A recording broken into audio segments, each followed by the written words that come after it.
Saudara-saudara kaum muslimin rahimakumullah, kita menyaksikan peristiwa-peristiwa yang memilukan dan memalukan. PHK terjadi di mana-mana, pengangguran meningkat, harga-harga membumbung tinggi, daya beli rakyat semakin lemah. Sementara di bidang politik, kejadian-kejadian memberikan indikasi bahwa persatuan dan kesatuan kita sebagai bangsa dewasa ini tengah berada dalam ujian yang berat.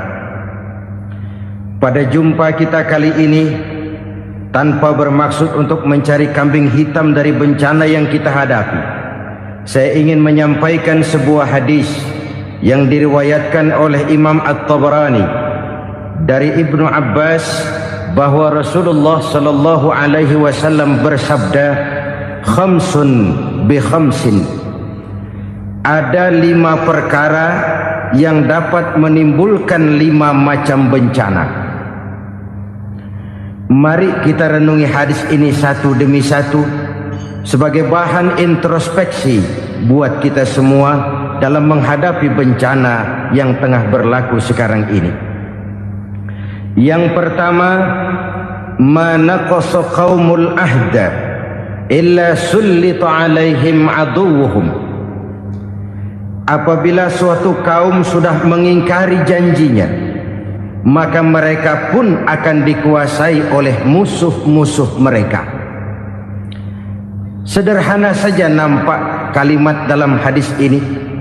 Apabila orang sudah mengingkari janji, mereka akan dikuasai oleh musuh-musuh mereka sendiri.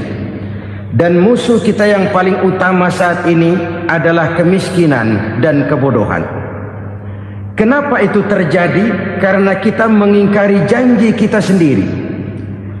Di saat awal-awal berdirinya Orde Baru, kita pernah berjanji untuk melaksanakan Pancasila dan Undang-Undang Dasar 45 secara murni dan konsekuen. Kita berjanji bahwa kita akan menegakkan pemerintah yang bersih dan berwibawa. Itu semua pada permulaannya. Waktu demi waktu berjalan, kita lupa dengan janji yang kita ucapkan itu. Ketuhanan yang Maha Esa kita ucapkan, tapi kesetanan yang luar biasa yang kita lakukan. Kemanusiaan yang adil dan beradab yang kita dengungkan, tetapi kemanusiaan zalim dan biadab yang kita praktekkan. Sederhana saja saudara, hampir setiap pejabat pada posisi-posisi kunci, di awal-awal ia memangku jabatan itu, biasanya ia mengucapkan sumpah dengan lafaz demi Allah, bahwa dalam melaksanakan jabatan ini saya tidak akan menerima hadiah atau pemberian dalam bentuk apapun. Itu pada permulaannya. Lama-lama rupanya hadiah itu asik juga, mulai diterima. Lama-lama dirasa kurang, mulai menagih. Dan akhirnya terjadilah praktek yang disebut suap menyuap, semir menyemir, dan lain sebagainya. Kalau ini sudah menjadi kenyataan, bagaimana kita mau menegakkan pemerintah yang bersih dan berwibawa? Undang-Undang Dasar 45 menyatakan bahwa bumi, air, dan seluruh kekayaan negara dikelola oleh negara bagi sebesar-besar kemakmuran rakyat. Yang terjadi adalah bahwa kita merasa mewakili rakyat untuk menikmati harta dan kekayaan negara, sehingga rakyat banyak tidak bisa ikut menikmatinya. Menumpuklah harta itu sehingga terjadilah pepatah, gunung ditimbun, sumur digali. Yang kaya semakin kaya, yang miskin semakin terpuruk. Kita ingkar dengan janji yang kita ucapkan di awal-awal kita bergerak. Kita ingkar dengan janji pada saat kita mengatakannya dengan menyebut nama Allah, dengan mempertaruhkan nama Tuhan. Sehingga pada akhirnya jabatan pun mengalami tender. Sudah menjadi rahasia umum. Orang mau jadi lurah mesti mengeluarkan uang. Mau jadi camat mesti mengeluarkan uang. Mau jadi wali kota, bupati, bahkan gubernur, itu ada pasarannya. Secara logika, Kalau orang memperoleh satu jabatan karena banyak mengeluarkan uang, tentu pada saat ia mengeluarkan uang, ia sudah punya pemikiran, modal pasti pulang, modal pasti kembali. Kalau orang memperoleh suatu jabatan karena banyak mengeluarkan uang, maka langkah pertama yang dia lakukan setelah memangku jabatan itu ialah bagaimana uang bisa kembali, bagaimana modal bisa pulang. Kalau modal sudah pulang, pikiran berikutnya bagaimana supaya dapat untung. Lalu kapan mau bekerja untuk kepentingan rakyat? Itu nomor 18. Kemudian kalau ada proyek-proyek besar, pertanyaannya ialah bukan apakah proyek ini bermanfaat bagi rakyat, apakah proyek ini layak untuk diteruskan, tetapi yang jadi pertanyaan paling utama ialah bagian saya berapa duit dari proyek ini. Kita bisa lihat proyek, mega proyek lahan 1 juta hektar di Kalimantan Tengah, triliunan rupiah, dan proyek itu gagal. SD Inpres bulan ini diresmikan, bulan depan retak. Jembatan-jembatan bulan ini gunting pita, bulan depan runtuh. Kita ingkar dengan janji. Kita berkata kita bekerja untuk kepentingan rakyat, tapi kita tidak pernah mengenal rakyat itu. Apabila suatu kaum sudah mulai mengingkari janji, maka mereka akan dikuasai oleh musuh-musuh mereka. Akibatnya tersusunlah barisan-barisan sakit hati, yang makin lama makin menjadi bola salju, menggelinding membesar, dan kemudian terjadilah hal-hal yang tidak kita inginkan lagi.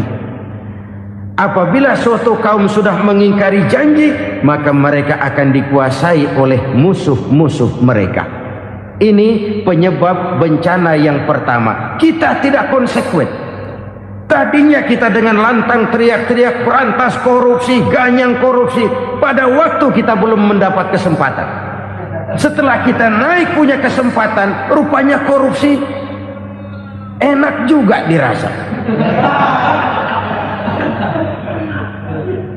Terjadi pergeseran nilai, orang luntur, kehilangan idealisme awal. Lalu untuk menghibur diri, menutup kesalahan, kita gunakanlah pepatah bahwa tidak ada gading yang tak retak, bahwa kita harus mikul dhuwur mendem jero. Itu semua cuma sebagai dalih agar kesalahan kita tidak dibicarakan orang lain. Padahal kita sendiri yang mengingkari janji. Kita yang keluar dari komitmen awal kita. Kita berjanji melaksanakan Pancasila dan Undang-Undang Dasar 45 dengan murni dan konsekuen. Kita berjanji untuk menegakkan pemerintah yang bersih dan berwibawa. Namun dalam kenyataannya itu tidak kita laksanakan dengan sebagaimana mestinya. Kita bergeser, kita mengalami proses degradasi, peluncuran nilai, dan akhirnya terbentuklah barisan-barisan sakit hati yang semakin lama semakin membesar itu. Kita harus introspeksi. Memang kalau zaman sedang susah, biasanya kambing hitam laris, tukang kompor gentayangan. Itu dari dulu selalu mencari kambing hitam. Karena itu kita tidak bicara orang, kita tidak bicara siapa yang salah, kita bicara sistem, dan sistem itu bisa mengena siapa saja. Kalau orang sudah mulai mengingkari janji, bergeser dari komitmen awal, itu sudah mulai ia mengalami proses peluncuran, proses degradasi. Ini penyebab yang pertama. Kita tidak lagi konsekuen bahwa bumi, air, sumber daya alam adalah milik negara, dikuasai oleh negara, digunakan bagi sebesar-besar kemakmuran rakyat. Ternyata rakyat yang makmur itu tidak merupakan gambaran yang menyeluruh dari rakyat kita. Undang-undang dasar kita menganut ekonomi kekeluargaan, tapi yang kita praktekkan adalah ekonomi keluarga. Kalau bukan keluarga nggak dapat proyek. Kalau bukan keluarga nggak dapat macam-macam. kekeluargaan kita rubah menjadi keluarga, timbullah penyakit nepotisme. Kita bergeser, kita ingkari janji, dan kita anggap kita atasnamakan rakyat.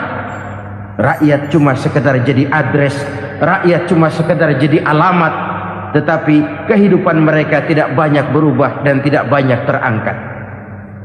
Kaum muslimin rahimakumullah, ini penyakit yang pertama, penyebab bencana yang pertama. Yang kedua kata Nabi, wa ma hakamu bighairi ma anzalallah. Apabila hukum yang diterapkan sudah tidak lagi bersumber dari hukum Allah, illa fasya fihimul faqru, maka akan bertebaranlah kemiskinan di mana-mana. Ini artinya apa?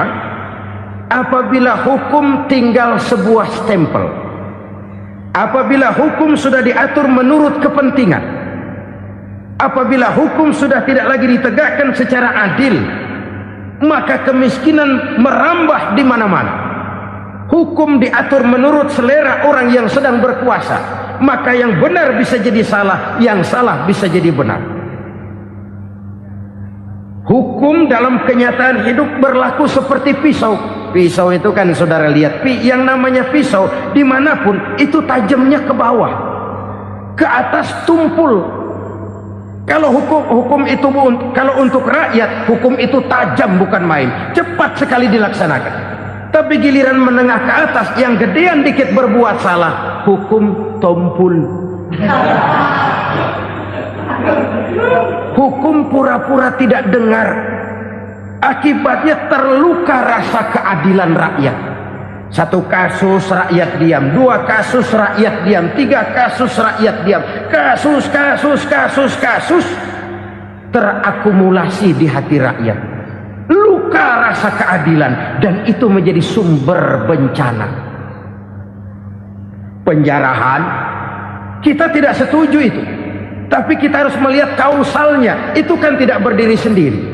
Itu kan karena terlukanya rasa keadilan rakyat, melihat kesempatan ini tidak merata. Kalau rakyat ini yang ngajukan kredit ke bank, walaupun jumlahnya cuma jutaan, ratusan ribu, susahnya 17 setan. Tapi ada orang-orang tertentu yang agunannya palsu, jaminannya palsu, bawa kata belece, bukan cuma miliaran, triliunan kredit bisa keluar. Terluka rasa keadilan, hilangnya kesempatan. Rakyat cuma dapat kesempitan, jarang dapat kesempatan. Dari lukanya rasa keadilan ini, memang ya entah lipstick, entah basa-basi, dibentuklah tim ini, dibentuklah badan pengawas ini, dibentuklah tim ini. Kalau membentur tahu, hancur tahu. Tapi kalau tim yang dibentuk membentur karang, bukan karangnya yang hancur biasanya, timnya yang bubar. Kenapa? Yang dibentur batu karang yang sangat keras. Kita main-main dengan hukum, kita tidak konsekuen dengan hukum, luka rasa keadilan, dan itu terakumulasi. Edi Tamsil, rakyat tahu, terakumulasi, menguap begitu saja.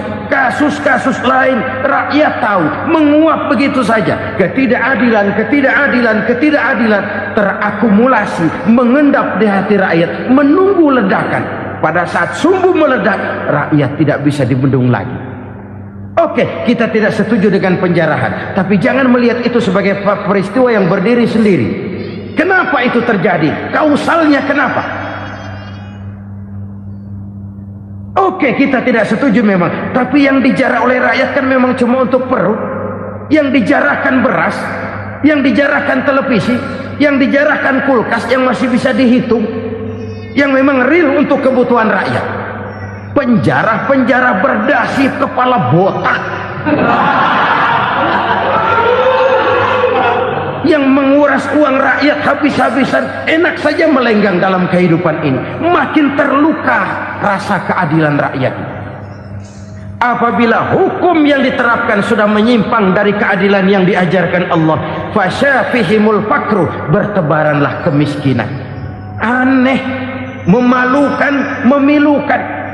Sebuah negara agraris yang katanya pulaunya hijau royo-royo, gemari palau jenawi toto tentem kertora harjo, yang tahun 93 pernah mendapat penghargaan dari FAO, Badan Pangan Sedunia, sebagai negara yang berhasil dalam swasembada pangan. Sekarang ini kita terpaksa betul beli beras dari Vietnam, beli beras ke Kamboja, beli kedelai dari Kamboja. Kenapa? Lahan sawah kita habis ditanami pabrik. Teknologi kita, teknologi loncatan yang non-applied, tidak terpakai oleh kita. Lantas lahan yang tidak bisa kita tanami, kita paksakan lahan-lahan gambut menjadi tanah pertanian yang subur dengan biaya triliunan, dan kita gagal. Kita cari jarum dan kapak hilang. Kita mau jadi negara industri dengan loncatan teknologi yang maju, kita lupakan pola pijak kita sebagai negara agraris, dan akhirnya kita kecolongan. Lihatlah dewasa ini. Rakyat kita antri sembako di mana-mana. Di sebuah negara agraris, ketidakadilan melahirkan kemiskinan. Kemiskinan moral dan kemiskinan material. Kemiskinan moral, rakyat nggak percaya lagi sama pejabat. Rakyat mengalami krisis figur. Orang, alah lu ngomong dah sama ember.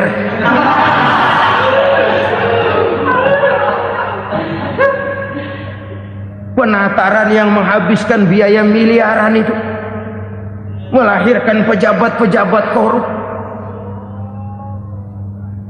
Pengawasan yang menghabiskan biaya miliaran itu ternyata impoten, mandul. Kemiskinan moral. Jujur saya berkata, saudara-saudara, setelah pintu reformasi dibuka, itu yang masuk memang macam-macam. Ada yang memang punya tujuan murni, konsekuen, dan punya konsep. Ada yang nunggu di tikungan, begitu mobil lewat nyamber pintu, berangkat ikut reformasi. Ada yang memanfaatkan momentum, mumpung, untuk nyampein unek-unek, ngerti nggak, pokoknya ngomong. Sehingga keadaan semakin rancu, kebingungan semakin menjadi-jadi, masalah yang paling urgen tidak terselesaikan. Sekarang ini orang berpikir mendingan jadi pala ular daripada jadi buntut macan. Buntut macan memang hebat macan, tapi kalau buntutnya cuma ugel-ugel di belakang buat apa? Mendingan jadi pala ular, kecil juga nyaplok. Artinya, ya biar kecil juga kalau punya partai kan gagah. Lalu rame-rame bikin partai kayak bikin arisan. Orang makin mengalami dislokasi. Semua mau jadi pahlawan, semua mau nomor satu, semua ngomong. Iya kalau bidangnya, kalau bukan makin rancu. Marilah lewat kesempatan ini saya mengajak kita untuk tahu diri. Biarkan politisi ngomong politik, biarkan ekonom menata ekonomi, biarkan praktisi bicara soal hukum, biarkan rakyat munajat, istighfar, mohon pertolongan Allah. Tahu diri kita. Kalau memang ayam, kukuruyuk aja dah. Kalau memang kucing, ayo ngeong. Kalau kambing, silahkan ngembe. Udah tahu ayam, ngeong bunyinya. Suaranya palas, orang nggak ngerti, bingung, makin menjadi-jadi. Ibarat kesebelasan sepak bola bangsa kita sekarang ini, rame-rame mau bikin gol, kiper ikut nyerang sekarang. Memilukan dan bahkan memalukan.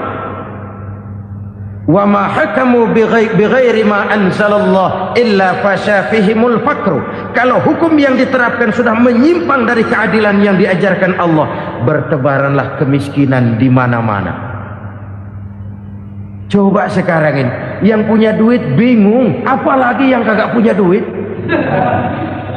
Yang pengusaha gede ngeluh, apalagi yang pengusaha pas-pasan. Yang kagak punya beras, yang punya beras saja masih bingung, apalagi yang nggak punya beras. Ini sudah demikian merata.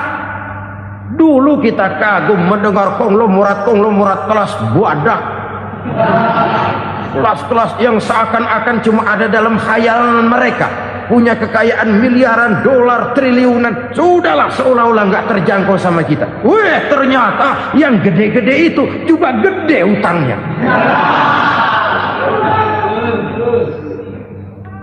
Dan rontok satu demi satu.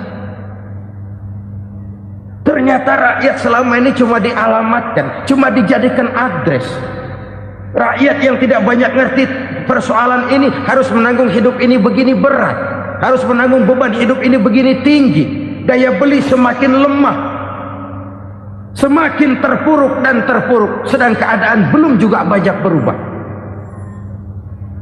Yang hutang sama luar negeri itu kan bukan rakyat kecil, Ciano. Yang banyak nyimpen dolar juga kan Ciano. Rakyat kecil bocah kampung mah jangankan nyimpen dolar, ngelihat juga tumben. Kemana kita mesti bercermin? Sekali lagi saya mengatakan, maaf, kita tidak bermaksud mencari kambing hitam. Karena itu kita tidak bicara orang, kita bicara sistem, kita bicara keadaan. Beginilah yang dikatakan Nabi, penyebab timbulnya bencana, hukum yang ditegakkan tidak lagi berorientasi kepada keadilan, tapi berorientasi kepada kepentingan. Akhirnya bentuk hukum seperti pisau, tajam ke bawah, tumpul ke atas.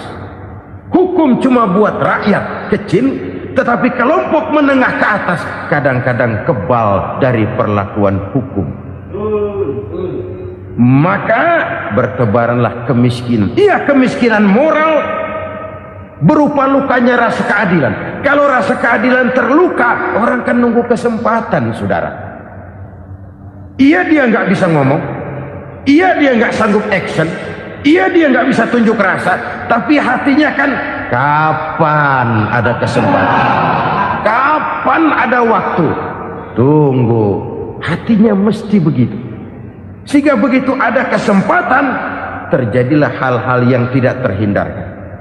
Dan itu ekses, bukan reformasi. Jangan seperti sebuah dialog saya dengan seorang abang beca. Saya bertanya, bang, ya, abang tahu nggak reformasi? Tahu. Ustaz, apa? Pembakaran. Terus penjarahan. Lalu perkosaan. Itu reformasi. Itu yang saya lihat. Nah, itu yang dia lihat. Saya tentu tidak menyalahkan abang beca kita, karena memang itu yang dia lihat dan sejauh itu wawasannya. Tapi ini indikasi bahwa banyak rakyat kita yang belum bisa menggunakan kebebasan secara bertanggung jawab. Padahal kebebasan tanpa tanggung jawab tirani. Sebuah contoh gampang-gampangan. Saya beli radio, saya setel di kamar saya, lalu saya bilang, ini radio gue. Yang beli gue, pakai duit gue setel di kamar gue, sekeras-kerasnya, gak ada urusan sama orang lain. Itu kata saya. Tetapi tetangga saya sebelah rumah kan boleh juga ngomong begitu. Kata tetangga saya, ini mata gue, yang ngantuk gue tidur di kamar gue, kenapa suara radio lu nyampe kemari? Artinya apa ini? Kebebasan saya nyetel radio dibatasi oleh kebebasan tetangga saya yang mau tidur. Tidak ada kebebasan mutlak. Kebebasan mutlak tanpa tanggung jawab kembali akan melahirkan tirani, kembali akan melahirkan pemaksaan kehendak. Dan itu lagi-lagi bukan demokrasi. Saudara-saudara kaum muslimin rahimakumullah. Ini penyakit yang kedua, lukanya rasa keadilan, terutama di kalangan rakyat kecil. Itu mengendap menjadi akumulasi dan menunggu giliran kapan bisa dimuntahkan. Dengan kata lain, rakyatnya udah banyak banget makan yang perutnya jadi enak, nyelam. Kapan nunggu muntahnya? Udah begini banyak akumulasi yang mereka pendam di perut ini, sehingga ketika terjadi kesempatan itu sudah tidak terkendalikan lagi, kita out of control. Saya tidak mentolerir sikap-sikap kekerasan, bahkan saya lebih cenderung bahwa kalau di rumah kita banyak tikusnya saja racuni, jangan rumah dibakar. Bahwa ada korupsi, ya, ada kolusi, memang ada nepotisme, tentu. Tetapi tikusnya saja racuni, jangan rumah dibakar. Masa mau ngusir tikus bakar rumah? Tikusnya lari, tikusnya selamat, rumahnya ewes-ewes.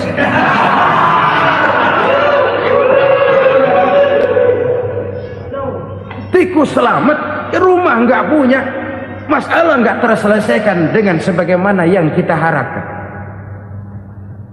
Kita sepakat ini negara hukum, dan di hadapan hukum semua manusia itu sama. Itu prinsip yang diajarkan Allah. Al-musawat bainan nas fi takalifil ahkam. Semua manusia sama dalam berhadapan dekat dengan hukum Allah Subhanahu wa taala. Kalau hukum sudah pandang bulu, itu jelas yang enak yang banyak bulunya. Siapa yang banyak bulunya? Monyet. Kalau hukum pandang bulu, monyet keenakan. Saudara-saudara kaum muslimin rahimakumullah, introspeksi. Mari kita bercermin bagaimana perjalanan hukum selama ini. Kalau introspeksi ini kita temukan, lalu ada upaya untuk memperbaiki diri. Jangan menggunakan tak ada gading yang tak retak, mikul duwur mendem jero untuk menutup-nutupi kesalahan orang. Padahal kesalahan itu sedemikian besar. Padahal rakyat kita tiap hari antri sembako. Ada yang sehari sekali makan, ada yang makan sudah bercampur tiwul, ada yang nasi sudah dicampur pisang, balik jadi orok lagi. Macam-macam upaya rakyat untuk menangsal perut ini. Lalu rakyat ditenang-tenangkan, lebih baik puasa Senin Kemis sambil menghadapi krisis ekonomi. Kenapa rakyat yang disuruh puasa? Kenapa bukan pejabatnya yang puasa lebih dulu untuk kemakmuran rakyat? Kalau rakyat yang memang perutnya udah gepeng disuruh puasa, makin krempeng perutnya. Artinya pejabat harus punya sense of politics. Ya, tidak, puasa itu kan tidak cuma Senin Kemis aja. Puasa itu puasa perasaan, puasa menghargai perasaan yang sedang kondisi yang sedang dihadapi oleh rakyat. Bagaimana rakyat yang tengah antri sembako melihat pejabatnya lewat dengan mobil yang harganya sampai 1 miliar. Oh, inilah pemimpin saya. Luka lagi rasa keadilannya.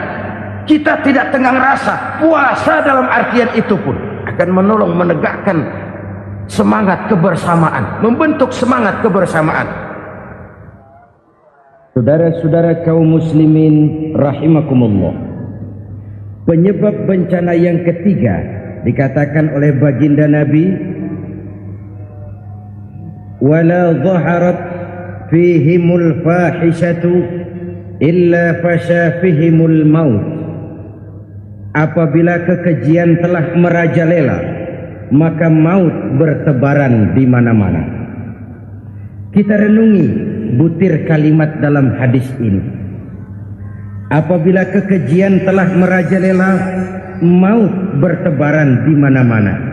Begitu murah arti sebuah kehidupan. Penjarahan untuk hal-hal yang kecil tapi sampai mengorbankan nyawa. Apabila kekejian sudah terjadi di mana-mana, maut pun bertebaran. Maut dalam arti berpisah ruh dengan jasad, tapi juga maut dalam arti orang bisa mati karirnya, orang bisa mati usahanya, orang bisa mati kesempatannya karena perbuatan-perbuatan keji yang selama ini tidak terbendung. Lahirlah teori mafia.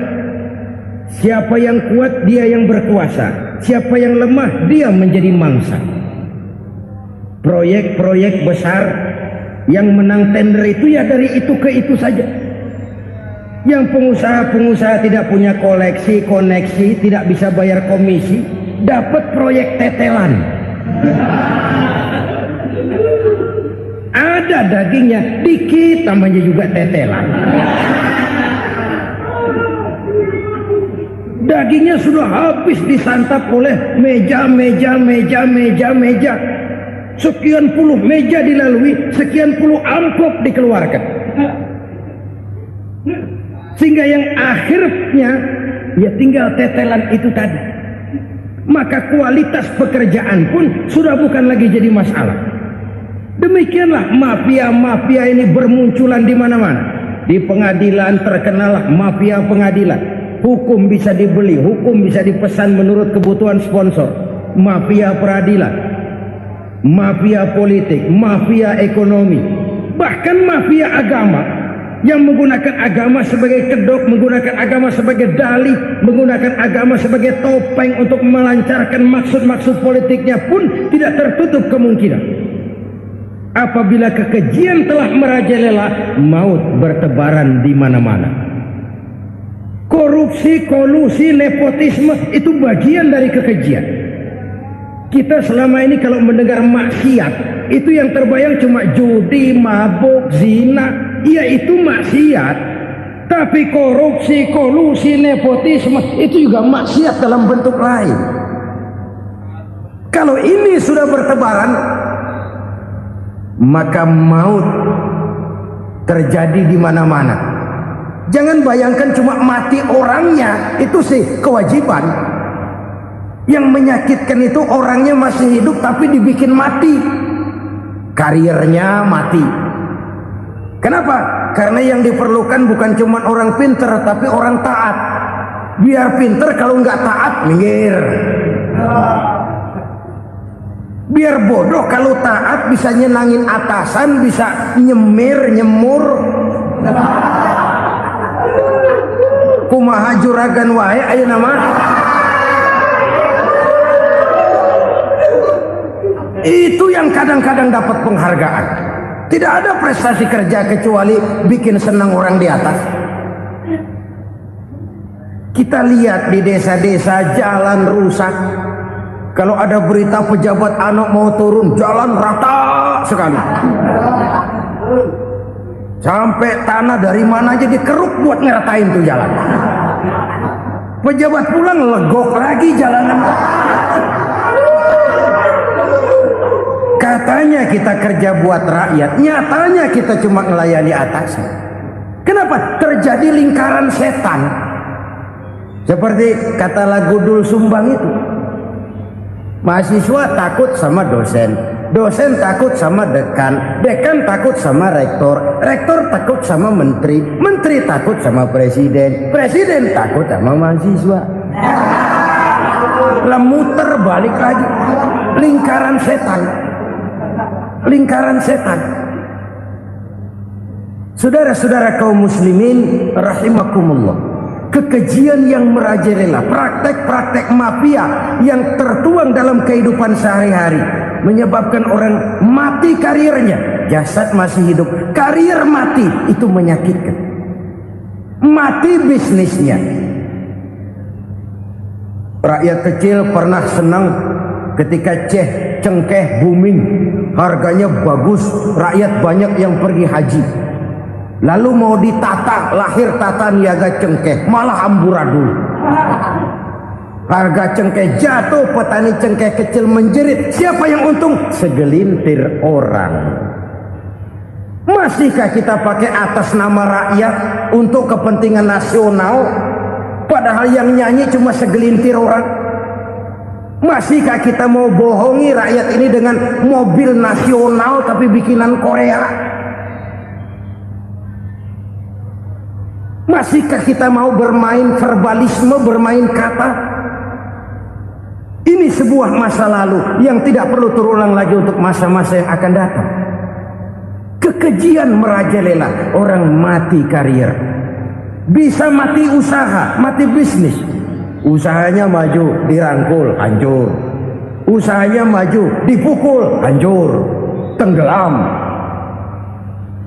Bahkan yang memilukan dan memalukan, badan-badan usaha milik negara itu dikebiri sedemikian rupa sehingga tidak menghasilkan hal-hal yang bermanfaat buat negara. Saudara-saudara kaum muslimin rahimakumullah, kalau nafsu yang sudah mengatur itu semua, maka kekejian pun merajalela. Orang sudah pakai teori mafia, yang kuat dia yang menang, yang kuat dia yang berkuasa, yang lemah silakan minggir di sudut-sudut kehidupan. Kalau kekejian seperti ini merajalela, maut bertebaran di mana-mana. Banyak orang mati karirnya, banyak orang mati usahanya, banyak orang mati imajinasinya. Sekarang ini dalam dunia seni, yang banyak karyawan seni, bukan seniman. Seniman itu kan dilahirkan. Lain seniman, lain karyawan seni. Sekarang yang banyak karyawan seni, bukan seniman. Mati karier, mati imajinasi, mati improvisasi. Sehingga kehidupan persis sinetron. Sinetron itu yang kita lihat rumah mewah, yang kita lihat rumah bagus. Gak pernah kita lihat di sinetron kita ini rakyat antri sembako. Kita dijejali hal-hal yang indah, yang wah, yang membuat kita tenggelam dalam gaya hidup instan, tenggelam dalam gaya hidup wah. Kita lupa dengan realitas keseharian di tengah-tengah masyarakat kita. Lahirlah kelompok-kelompok selebritis, dibesarkan oleh berbagai media. Selebritis pilek aja masuk koran, pilek.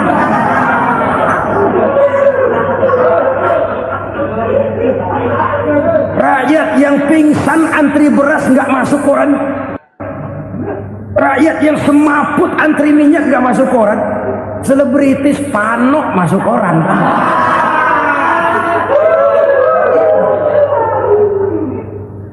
Kita besarkan hal-hal kecil, kita kecilkan hal-hal besar. Kenapa? Kita mengejar oplah, kita profit oriented, tidak lagi berorientasi kepada realitas hidup yang kita hadapi ini. Kalau kekejian sudah merajalela, kata Nabi, maka maut bertebaran di mana-mana. Maut dalam artian maut, coba lihat sekarang begitu murah nyawa. Karena 1000 perak orang mau nusuk bunuh. Karena beras seliter orang khilaf, begitu murah kehidupan. Tapi kekejian dalam bentuk korupsi, kolusi, nepotisme, kekejian dalam bentuk itu mematikan karier, mematikan bisnis, mematikan imajinasi, mematikan kreativitas. Itu juga maut dalam bentuk lain akibat kekejaman lain. Ini penyebab yang ketiga. Yang keempat, penyebab bencana menurut baginda Rasul, wala tuffiful mikyala illa muni'un nabat. Apabila timbangan sudah dicurangi, maka tercegahlah tumbuh-tumbuhan. Apabila timbangan sudah mulai curang, maka terjadilah musim paceklik. Apabila bisnis sudah bergaya mafia tadi itu, kecurangan-kecurangan terjadi, tender di balik pintu, yang dimenangkan cuma kelompok-kelompok yang bisa memberikan presentasi yang besar, muni'un nabat, terjadilah paceklik. Paceklik, panen gagal, wereng, ya wereng. Kemarau panjang, it's okay. Air sulit, iya. Tetapi kan semua itu ada yang ngatur. Kemarau ada yang ngatur, belalang itu ada yang ngatur, air itu juga ada yang ngatur. Yang ngatur itu yang serba maha. Kalau ia murka melihat kecurangan timbangan, Allah itu kalau murka kan gampang saja, tinggal komandoin balang, lang, hancurin tuh sawah. Konvoy belalang, konvoy. Allah tinggal ngutik angin El Nino. Mampir lo ke Indonesia, hujan nggak turun-turun, kemarau panjang. Jadi kalau musim kemarau kan namanya anginnya El Nino. Kalau musim hujan anginnya namanya La Nina. Cakep namanya, kejem orangnya. Saudara lihat Cina sekarang sedang kena La Nina, banjir besar, ribuan orang meninggal. Dia mah ribuan mati kagak berasa, rakyatnya miliaran. Bangladesh lagi ngalami La Nina, India lagi ngalami La Nina. Angin, hujan, kemarau, belalang itu kan ada yang ngendaliin. Kuncinya bukan di belalangnya, kuncinya bukan di peredaran matahari berputar, kuncinya di atas yang mengatur semua itu. Kalau timbangan sudah mulai curang, pengusaha sudah nggak mau jujur, apa nggak bikin perut jadi mual. Begitu rakyat antri sembako pingsan nggak dapat beras, sementara beras ditumpuk-tumpuk sampai membusuk. Kemana hati nuraninya? Kemana akal pikirannya? Kemana mereka yang berbuat atas nama rakyat tapi melihat rakyat susah tidak tergerak hatinya? Apabila timbangan sudah mulai dicurangi, bisnis sudah mulai melenceng, maka terjadilah paceklik. Sebuah negara yang berhasil dalam swasembada pangan, lalu sekarang menjadi negara yang rakyatnya antri untuk memperoleh kebutuhan pangan. Saudara-saudara kaum muslimin rahimakumullah, ini intinya adalah kecurangan. Kalau kecurangan sudah terjadi di mana-mana, dan ini milik siapa saja, bukan soal tempat, bukan soal jabatan, soal manusianya, SDM-nya. Kecurangan tidak cuma terjadi di kantor, di masjid bisa terjadi kecurangan. Korupsi tidak hanya bisa terjadi di kantor, di madrasah bisa ada korupsi. Faktor manusianya, ini soal SDM. Kecurangan yang besar tentu besar lagi kerugiannya. Kecurangan yang kecil, kecurangan sehari-hari, pedagang-pedagang kecil ngurangi timbangan. Barang yang buruk dikatakan baik, yang baik dikatakan buruk. Itu merugikan perorangan. Kecurangan yang besar merugikan bangsa dalam bentuk total, dalam bentuk seutuhnya. Nah, kecurangan-kecurangan seperti ini rakyat kan lihat, rakyat kan tahu, dan itu kembali terakumulasi di sini, pegel. Dan jangan lupa, rakyat yang nggak ngomong itu, rakyat yang gak bersuara itu, batinnya menjerit, jeritannya menggoncang aras, dan itu didengar Allah. Yadullah fauqal jamaah, kata Nabi. Tangan Tuhan di atas orang banyak. Jeritan hati rakyat menggoncang aras. Rakyat yang terlalu banyak dizolim, rakyat yang terlalu banyak dirugikan, ya rakyat yang terlalu banyak di atas namakan, menjerit batinnya, menggoncang aras, dan Allah bisa menggerakkan apa saja untuk membuat satu situasi. Allah bisa menggerakkan apa saja untuk membuat satu situasi. Saudara-saudara kaum muslimin rahimakumullah, ini faktor yang ketiga, timbulnya kecurangan. Faktor yang keempat maksud saya. Yang kelima, penyebab timbulnya bencana menurut baginda Nabi, wala muni'uz zakat wala muni'uz zakati illa hubbisa anhumul qatru. Apabila zakat enggan dibayar, maka tercegahlah qatrun. Qatrun ini kalau bahasa kita sembako. Maka tercegahlah kebutuhan-kebutuhan yang kita perlukan. Ini kita tidak meragukan bahwa yang kita tuju adalah masyarakat yang adil dalam kemakmuran dan makmur dalam keadilan. Nah, antara kemakmuran dan keadilan ini memang sering tidak bisa berjalan seiring. Pada saat kemakmuran kita kejar, ekonomi kita pacu, ada nilai-nilai keadilan yang tertinggal. pada saat nilai keadilan kita tegakkan benar-benar, ada unsur-unsur kemakmuran yang terabaikan. Oke, kita bisa mengatakan kasus. Oke, kita bisa mengatakan itu sebagian kecil. Tapi kalau sebagian kecil, lama-lama kan jadi sebagian besar. Oke, kita mengejar kemakmuran. Pertanyaannya, kemakmuran untuk siapa? Oke, kita berikan kelompok tertentu kue yang besar dengan harapan nanti dia bagiin kuenya kepada yang kecil-kecil. Tapi kenyataan, mereka yang dapat kue besar akhirnya malah lupa diri dan lupa daratan. Mau makin besar, malah memeras yang kecil-kecil ini. Sekarang kan yang kecil modali yang besar. Ramai-ramai buka bank, ternyata kamuflase. Uang banknya untuk kredit perusahaannya sendiri. Nasabahnya rakyat kecil. Artinya apa? Rakyat kecil disuruh modalin orang yang udah gede. Ini kan sumber geledek urusan.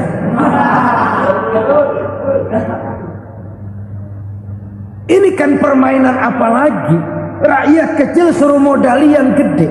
Nasabahnya rakyat kecil, kumpulkan uangnya di bank, kucurkan kredit kepada perusahaannya sendiri. Bukankah itu rakyat kecil suruh modali yang gede? Sudah begitu kejamkah kita untuk meraih keuntungan dengan mengorbankan orang kecil ini? Sudah tidak bicara lagi kah nurani kita melihat penderitaan orang yang semakin susah ini? Kalau zakat enggan dibayar, padahal zakat 2,5% saja, 2,5% saja. Kalau itu pun enggan, kalau zakat saja enggan, bagaimana pula yang namanya sedekah, bagaimana pula yang namanya infak, bagaimana pula yang namanya santunan, bantuan. Kadang-kadang lipstick nyumbang si nyumbang, cuman nyolongnya lebih gede. Ini namanya sumbangan lipstick. Buat lipstick itu kan buat ngumpetin bibir pucat. Itu fungsi utama lipstick. Buat ngumpetin korupsinya, nyumbang kegiatan-kegiatan sosial. Tapi yang dia korup lebih gede dari yang dia sumbangi. Lipstick kamuflase. Nepu kata anak sekarang.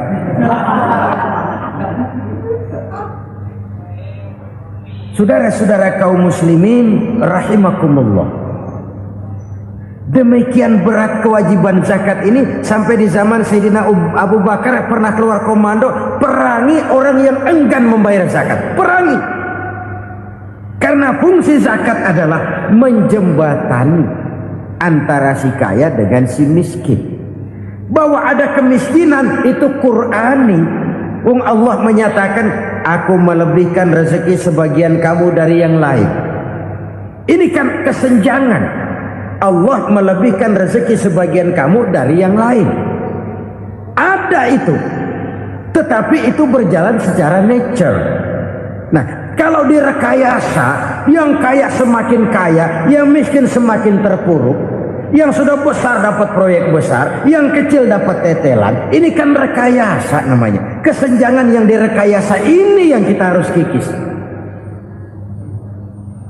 Nah, fungsi zakat menjembatani dari sisi sosial. Dari sisi pribadi, Nabi berpesan, zakku amwalakum biz zakat. Bersihkan hartamu dengan zakat. Sekarang ada istilah nyuci uang. Uang hasil korupsi itu bisa dicuci, dijadikan uang bersih. Bukan pakai rinso, bukan. Pakai politiknya koruptor, diolah sedemikian rupa sehingga jadi uang resmi. Sudah memutik, itu termasuk yang disebut kejahatan kerah putih, white collar crime. Kejahatan kerah putih, kejahatan pakai dasi, kejahatan kelas kakap. Makanya orang mendingan goblok kagak bener daripada pinter kagak bener. Goblok kagak bener itu gampang ngurusinnya. Pinter kagak bener, ini yang berabe bener ngurusinnya.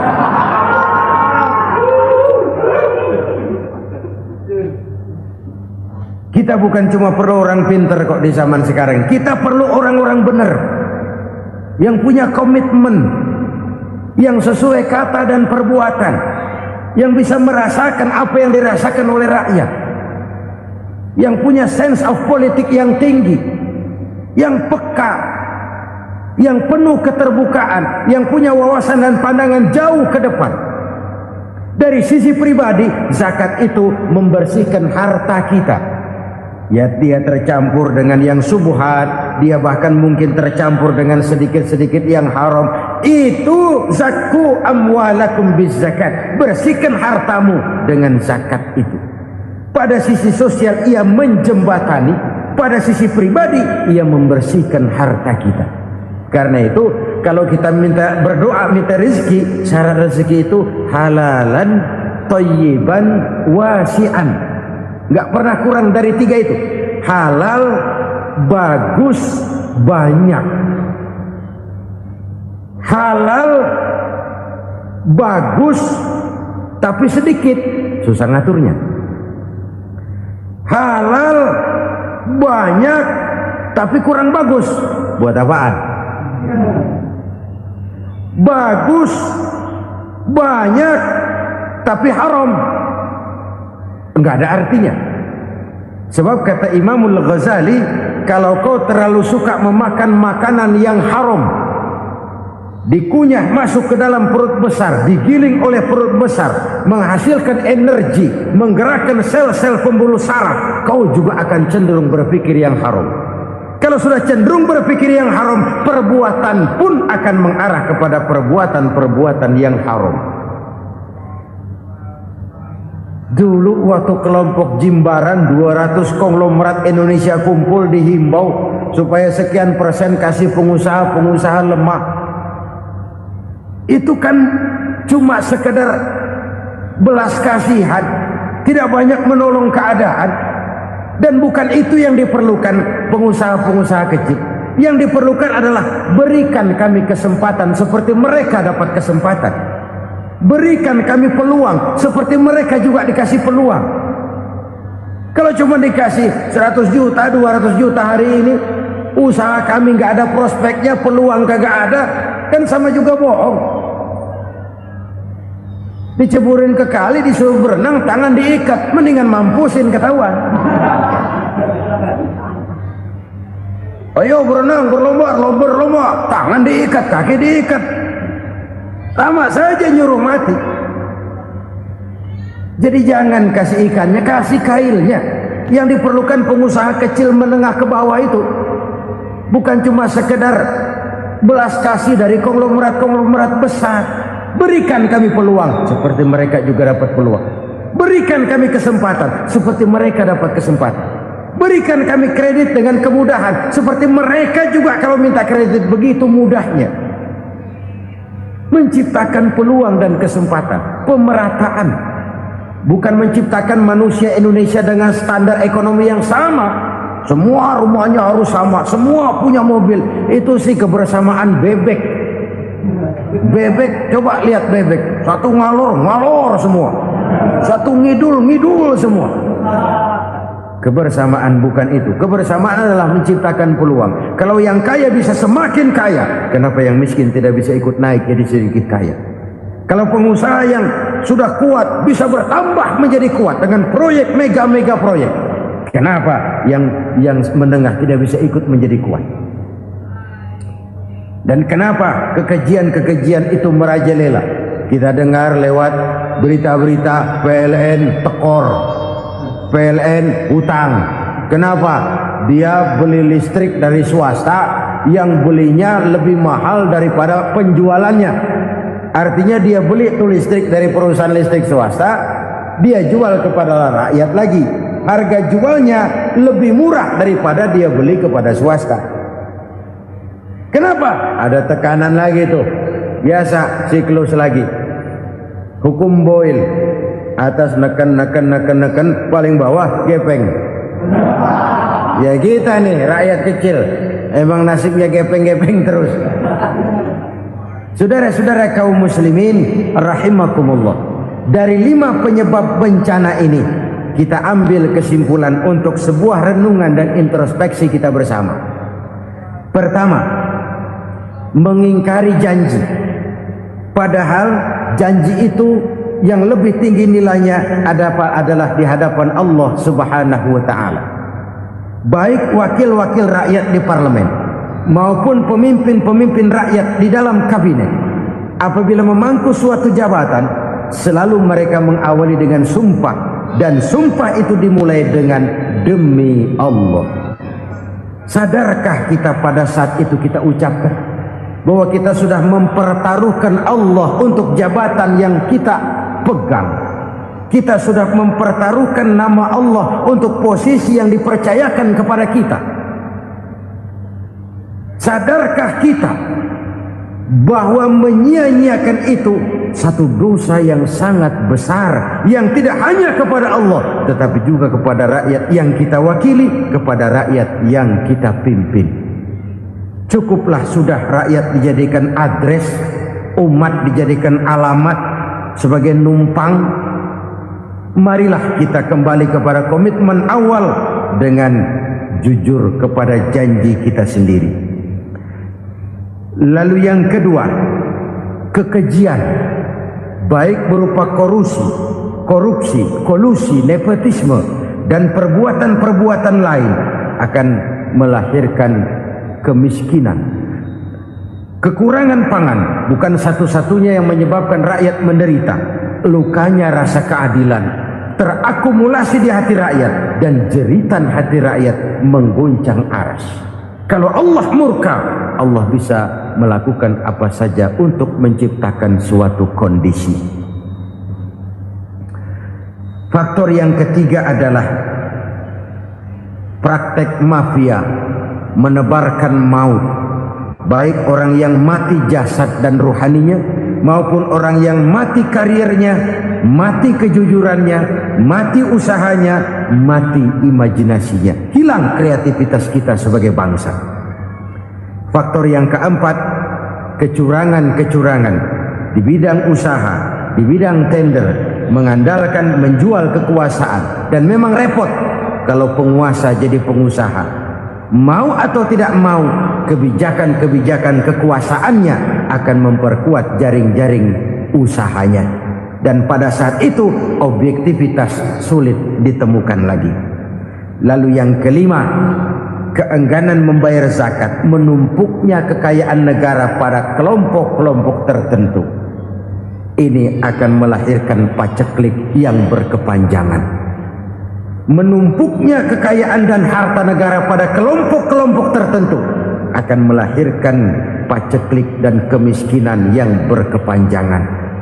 Marilah kita sadar, marilah kita merenung bahwa keengganan kita membayar zakat menciptakan pemerataan pada akhirnya akan menjadi musibah buat kita semua.